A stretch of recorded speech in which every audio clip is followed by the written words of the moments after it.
జీ5 app download చేసుకుని పూర్తి ఎపిసోడ్లని ఉచితంగా చూడండి. నిజం చెప్పాల్సిన సందర్భాలు 100 కాదు 1000 వచ్చాయి. అప్పుడు చెప్పుంటే మీకు మీ కుటుంబానికి ఒక దండం పెట్టి వెళ్ళిపోయి ఉండేదాన్ని.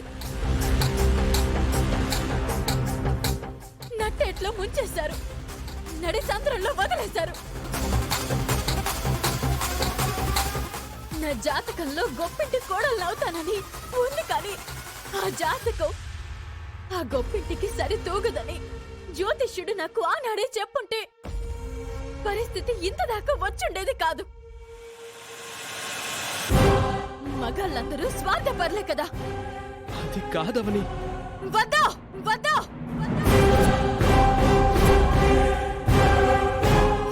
ఏమీ చెప్పొద్దు. మీ మాటలు తీయగా ఉంటాయి. గొర్రె కసాయి వాణ్ణి నమ్మినట్టు, పక్షి వేటగాన్ని నమ్మినట్టు మళ్ళీ మళ్ళీ మిమ్మల్ని నమ్మానంటే నా గొయ్యి నేను తవ్వుకున్నట్టే.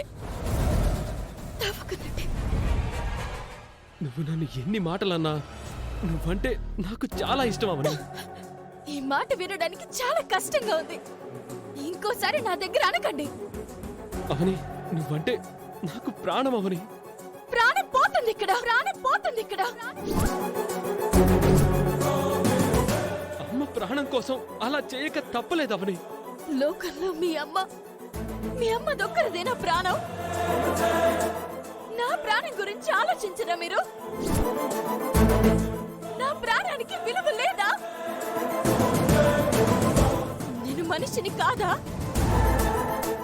నన్నింతలా నమ్మక ద్రోహం చేస్తారని ముందే నేను ఊహించుంటే నన్ను భార్యగా ఎందుకు పరిచయం చేయడం లేదని అప్పుడే మీ కాలర్ పట్టుకుని ఉండేదాన్ని.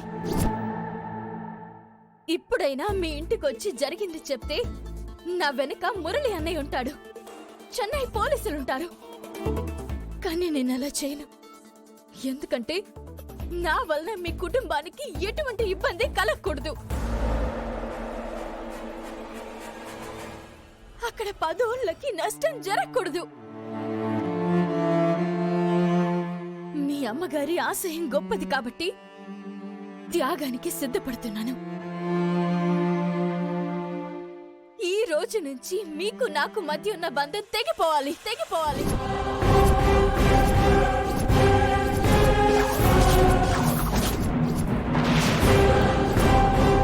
అలా తెగిపోవాలంటే మీరు కట్టిన తాళిని మీరే తీసేయాలి.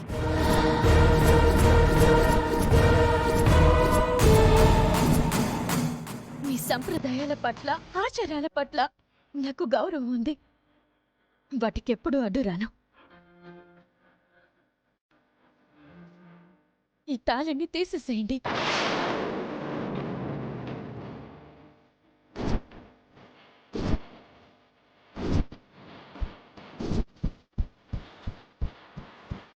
తీయలేదు.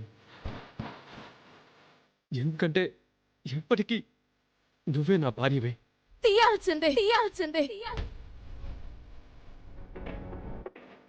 మన బంధం తెగిపోవటం నాకిష్టం లేదు.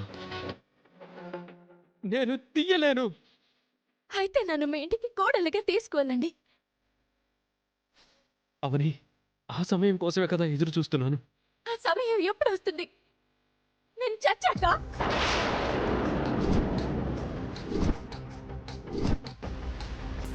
నా మాట వినవని. ఇంకా వినలేను. తాళిని తీస్తారా లేదా? తీయలేను.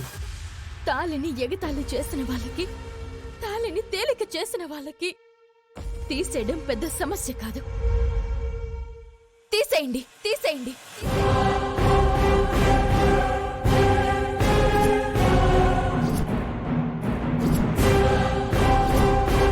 జీ5 యాప్ డౌన్లోడ్ చేసి అన్ని ఎపిసోడ్స్ పూర్తి ఉచితంగా చూడండి.